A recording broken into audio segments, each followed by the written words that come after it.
Veterinary hospitals can be a haven for zoonotic pathogens. And while it may seem like current protocols are enough, they're only part of the solution. Hello everyone, I'm Candace Adorka for NAVC Spark. One of the latest solutions on the market is PetAirapy. It's the brainchild of pet owners who were simply fed up of watching their dog suffer. Our family dog, Tasha, she suffered severely with environmental allergies. So year after year, we were taking her in. She was getting steroid shots, medicated shampoos, everything that we could think of to try to stop her spread of her disease or getting sicker. We tried to do that. But at the end of the day, no matter what we did, nothing was helping. I mean, anybody that's ever experienced an animal with PetAirapy is horrible. I mean, they're scratching their face, they're rubbing themselves raw, and she was bleeding. It was heartbreaking. So we started investigating what other people were doing in commercial grade as far as air cleaners, if you will. And so we started finding that hospitals and government facilities were utilizing an ultraviolet technology. So in addition to using commercial UV, we brought in a filtration system too, just regular allergen filters, if you will. And we noticed that within, I would say 8 weeks to 12 weeks, not only did my dog's allergy symptoms go away, mine went away, and so did my daughter's who had his asthma. And so from there, that's where PetAirapy was born. We manufacture ultraviolet germicidal irradiation, or UV, air and surface disinfection systems. We do this exclusively for the animal care industry. Annette used to own and run a travel agency, but she left that to start PetAirapy. This was an easy decision for her. The more she learned about how disease can spread in animal care facilities, how it affects animals as well as the humans who care for them, the more PetAirapy felt like a personal mission. At this point, this is something that I see as a need. We have animals and staff that are coming in each and every day, and they're infecting each other.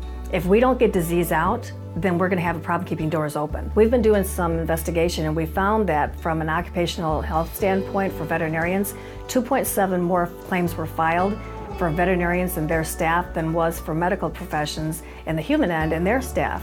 Animal professionals were having issues when it comes to respiratory illnesses as well as skin allergies. And by us being able to control the environment, not just for the animals but for the humans, we should be able to get a lot less disease transmission for both.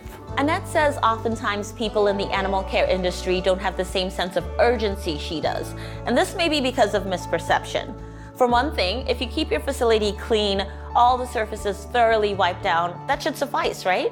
When we hear the word airborne transmission, a lot of people are under the impression that airborne means that an animal were to cough and sneeze and it would, the particles would go out 10, maybe 20 feet, if you will, fall to the ground or onto something. And the biggest concern at that point was surface and fomite transmission. Aerosolization transmission or airborne transmission actually means that these are particles that have been expelled into the environment that aerosolize. They do not settle out of the air. It's almost like invisible smoke. So these pathogens can actually go into the air and they can remain active, and they can be, it's called droplet nuclei, but they remain alive and viable anywhere from hours, days, and even up to a week. So you can only clean surfaces so much, but if the air is not being cleaned, then we have a problem, because now they're inhaling these pathogens and it can go directly into their lungs.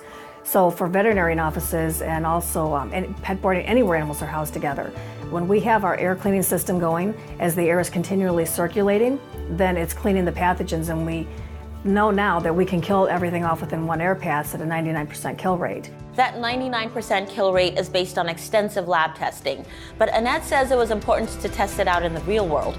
So in 2016, they worked with the Arizona Humane Society. They tracked upper respiratory infection, or URI, rates in the kitten nursery.